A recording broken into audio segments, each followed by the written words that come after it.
Hi. Hello, this is Sonia from An Enthusiastic Reader. I'm here to do a book chat. I decided if I do a chat on Fridays, I call it Friday Reads. Sometimes if I do a chat on Mondays, I call it Recent Reads. The term book chat seems to encompass everything I'm doing. I'm chatting about books. So I'm going to try and stick with that for now. Anyway, does it really matter? I guess it doesn't. I have been reading a ton of books in February, and it's been so far a great reading month, and I thought I'd kind of catch you up on what I've read so far and what's coming up for the rest of the month. So let's get started. Okay, oh God.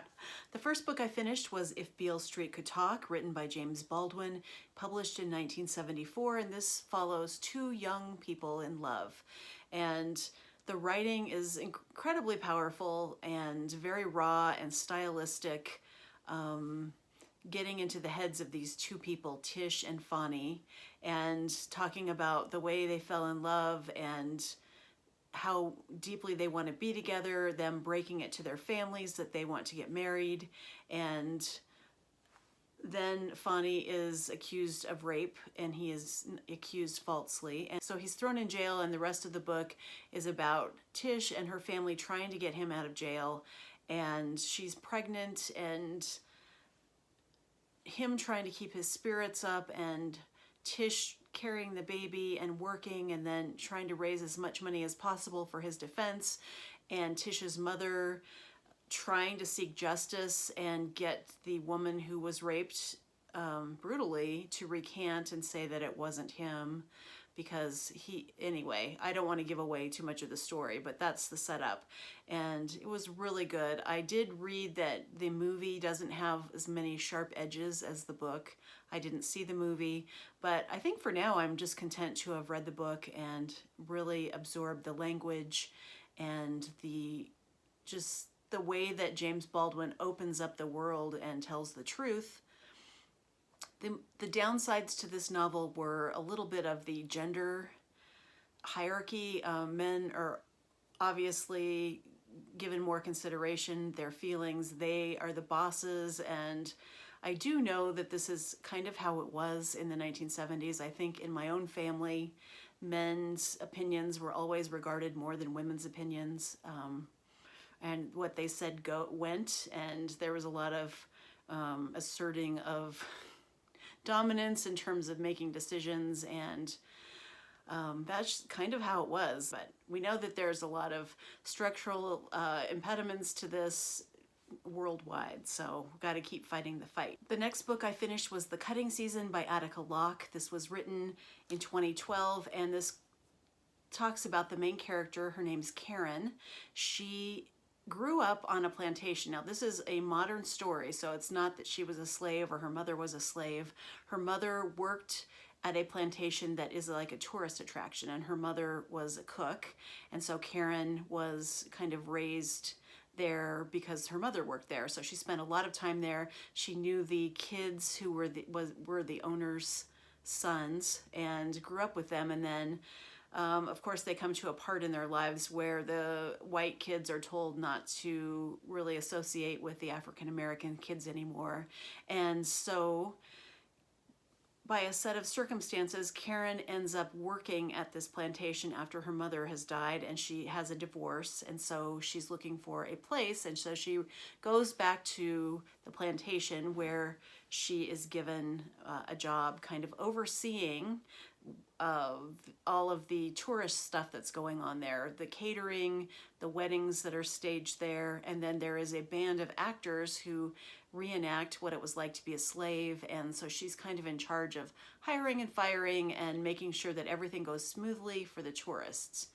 And all the trouble kind of kicks in when there is a body that's found on the grounds, and the police are investigating, and Karen could be implicated in some way, possibly, and so she has to figure out, with the help of other people, who really killed this woman. So that's the plot.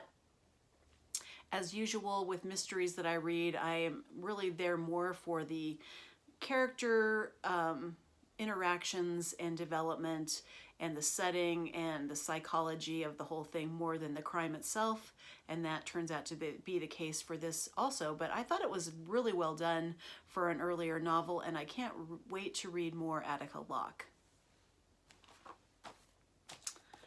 The next book I read was Maud Martha by Gwendolyn Brooks. This was written in 1953.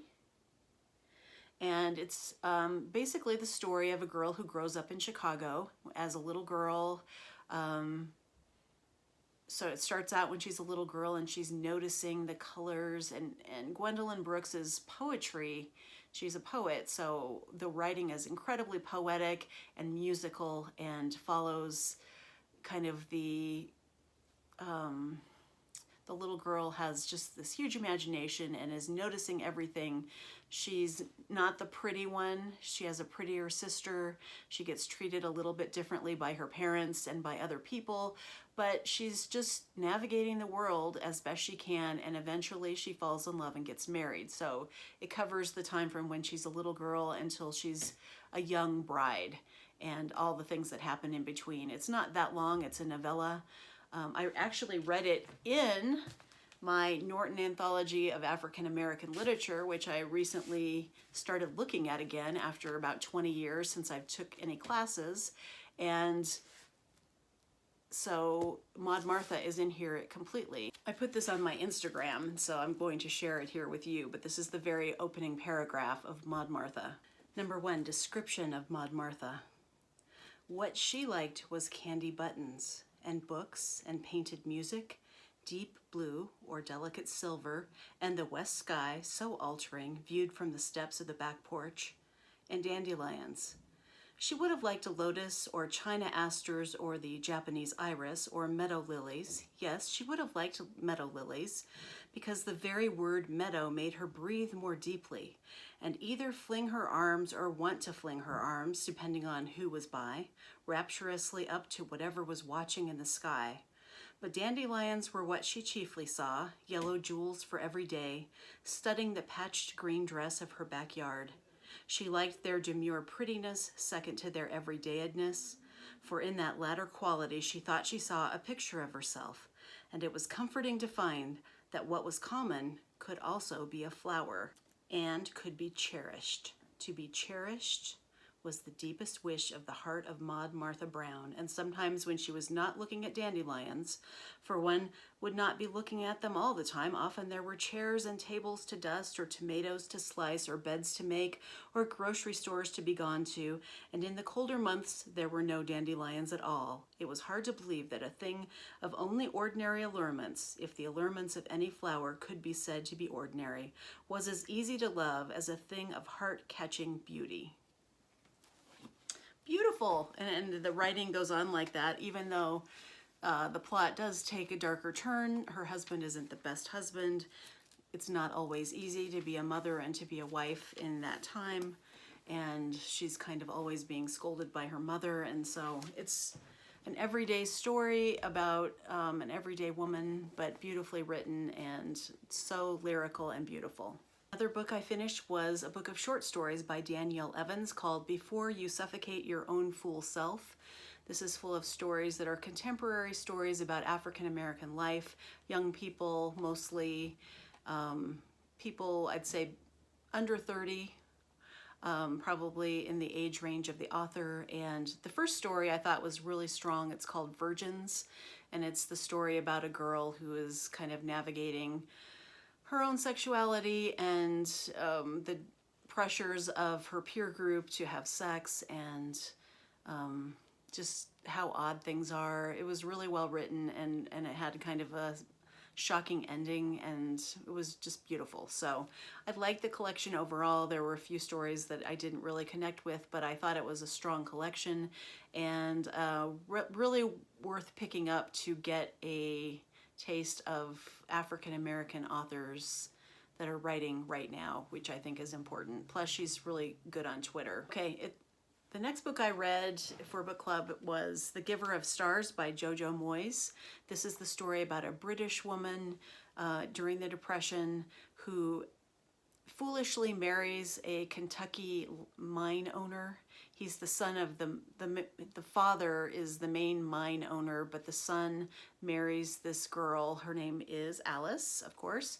And so Alice is relocated, fish out of water story, to go from living in England to living in Kentucky. And Eleanor Roosevelt creates this lending library. There's a fund, and they are trying to promote literacy in rural areas of the country, and it's during the Depression, and so Alice, being bored out of her mind, not fitting in, not being liked by anyone in the town because she's British and people in small towns are hard to break open and connect to, she decides to volunteer for this lending library against the wishes of her father-in-law, and she ends up making a lot of very close friends of rabble-rousers and people who are trying to organize unions, and so you get a nice taste of the labor movement of the time. Although I think this is it's not like a documentary. It does not full of deep, dark detail. It's more of a kind of a lighter soap opera-ish treatment of a serious topic. So I enjoyed it overall. It had a lot of comic relief, and there was a romance, so it's very, I don't know, romanticized, but it was a good audiobook read by Julia Wellen, and she also read Educated in the audiobook, so if you like the narration of Educated, you will like the narration in The Giver of Stars. I also read the short story Sweat by Zora and Neale Hurston for Brian of Bookish's short story project that he's doing this year, where he's reading a couple of short stories a month or one a month and then talking about them. So I did read that. That was also in my anthology, and I could have guessed that I never read that story, but I was looking through and found the story Sweat, and then there were my little notes from my class, so I did read it.